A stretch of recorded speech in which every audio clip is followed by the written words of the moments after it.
আসসালামু আলাইকুম বন্ধুগণ, দেখেন আমার বড় ছেলে আজ আলুর দম করে খাওয়াবে। শরীরের অসুস্থতার কারণে আজ বানাতে পারছি না বলে ওই বিকালের নাস্তা বানাচ্ছে। এই যে ছোট গুঁড়া আলু দিয়ে আলুর দম বানাচ্ছে। প্রায়ই ও আমাদের ঘরে এটা সেটা করে খাওয়ায়, ও পারে অনেক কিছুই। আল্লাহ রহমতে দোয়া করবেন ওদের জন্য, ছেলে মেয়েদের জন্য। যাই হোক বন্ধুগণ, দেখেন কি সুন্দর কালার।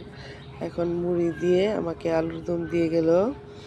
আমরা রুটি অথবা মুড়ি দিয়ে খেতে ভালো লাগে। দেখেন বন্ধুগণ, কার কার ভালো লাগতেছে আসেন, আপনাদের করে খাওয়াবে।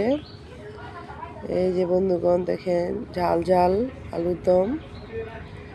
আমাদের এই সিজনে প্রায় আলুর দম খাওয়া হয়, ভালো লাগে আমাদের আলুর দম, আমার ছেলেদের আলুর দম খেতে। এই যে করে খাচ্ছে, যে দেখেন বন্ধুগণ।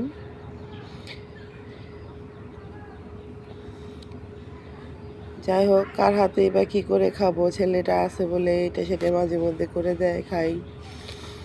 করে দেওয়ার মতো আমার আর কেউ নেই। মেয়ে তো আছে, মেয়ের ছেলে নিয়ে মেয়ে ব্যস্ত, ও তো কিছুই করে উঠতে পারে না। এই যে ভাইটা আমার, দেখেন, এই তো ভাইটাকে বুঝে ঠান্ডা করে নিয়েছি। ভাইটা তো খাবে না, কিন্তু বসাইছি সাথে। এই যে, না নিবে না, নিবে না কিন্তু খেলবে। খোদা হাফেজ।